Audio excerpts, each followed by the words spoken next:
আমরা এই মুহূর্তে আঞ্চলিক কৃষি গবেষণা কেন্দ্র বিআরআই বুড়িরহাট রংপুরে একটি বেগুনের মাঠে আছি, যেখানে বীজ উৎপাদন করা হচ্ছে এরকম একটা মাঠে আছি।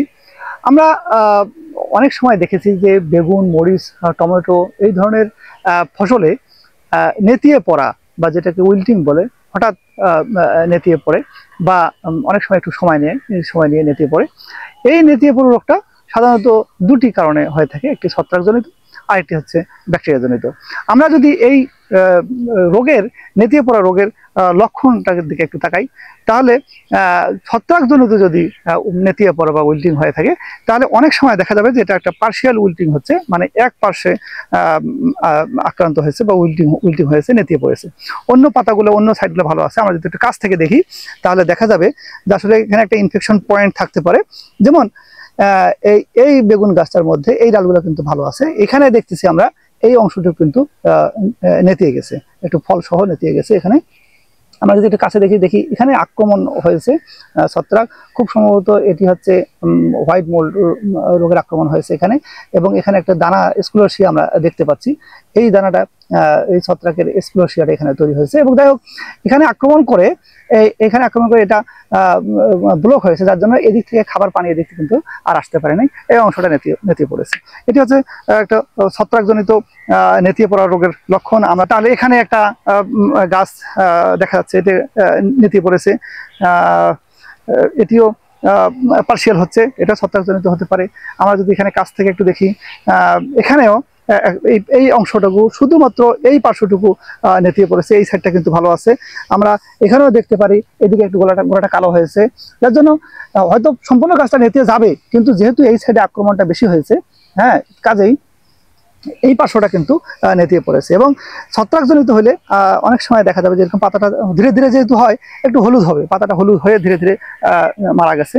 আমরা যদি আরেকটু খেয়াল করি, তাহলে এটিকে আমরা একটু দেখতেছি, এখানে দেখতেছি কিন্তু যে এই গাছটা সম্পূর্ণরূপে এটা নেতিয়ে পড়েছে, একটা ফল সহ এটা কিন্তু নেতিয়ে পড়েছে। এবং এটি মনে হচ্ছে এখন দুপুরবেলা, এখন কিন্তু এই নেতিয়ে পড়া ভাবটা একটু বেশি মনে হচ্ছে। আমরা ওপাশে যদি আরেকটা গাছ দেখি, ওখানে একটা গাছ নেতিয়ে পড়েছে। এটি যেহেতু সম্পূর্ণ গাছটা এখানে নেতিয়ে পড়েছে, কাজে আমরা ধারণা করতে পারি যে এটি হচ্ছে ব্যাকটেরিয়া জনিত নেতিয়ে পড়া। এবং এই গাছটা যখন আমরা তুলে নিয়ে এক গ্লাস পরিষ্কার পানির মধ্যে রাখবো, তখন আমরা কিন্তু আরো ক্লিয়ার হতে পারবো যে ব্যাকটেরিয়াল উজটা আছে কিনা। উজ টেস্টের মাধ্যমে আমরা এটা বুঝতে পারবো। মাঠ থেকে আক্রান্ত এরকম একটা বেগুন গাছ নিয়ে এসে এর গোড়াটা কেটে আমরা যদি এক গ্লাস পরিষ্কার পানির মধ্যে দিয়ে রাখি, তখন দেখা যাবে উপর থেকে, কাটা অংশ থেকে কিভাবে এই ব্যাকটেরিয়ার উজগুলো নামতেছে এই বেগুনের কাটা কাণ্ড থেকে।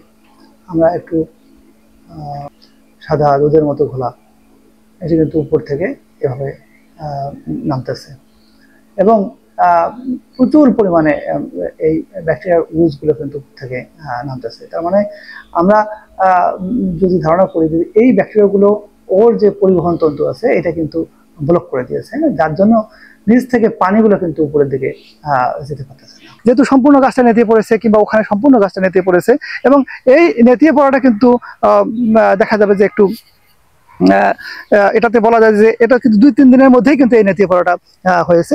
কাজে সম্পূর্ণ গাছটাই নেতিয়ে পড়েছে। এর মধ্যে যে জাইলেম পরিবহন তন্তু যেটা আছে আমাদের, সেখানে কিন্তু এই ব্যাকটেরিয়াটা গ্রো করে এটা কিন্তু ব্লক করে দিয়েছে, যার জন্য এই নেতিয়ে পড়ার ক্ষেত্রে আমরা দেখবো যে হঠাৎ করে এরকম নেতিয়ে পড়েছে। এবং আরেকটা বিষয় সেটি হচ্ছে যে এর যদি কাণ্ডটাকে আমরা একটু ফাটাই, তাহলে দেখা যাবে এর একটু বাদামি রঙের একটু ডিসকালারেশন বা বাদামি রঙের একটু দাগ বোঝা যাবে যে পরিবহন তন্ত্রের মধ্যে।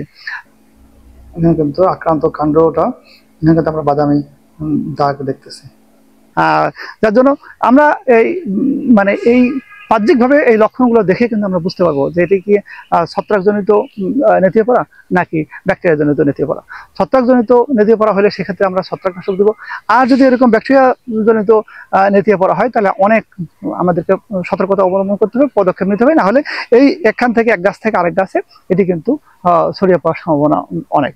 আর যেহেতু ব্যাকটেরিয়ানাশক দিয়েও এই রোগটা কন্ট্রোল করা দুরূহ বা কঠিন, সেক্ষেত্রে আমাদেরকে অবশ্যই একটা সমন্বিত ব্যবস্থাপনা এখানে অবশ্যই নিতে হবে, বিশেষ করে যাতে রোগটার বিস্তার না ঘটে এই দিকে আমাদের সতর্ক দৃষ্টি দিতে হবে।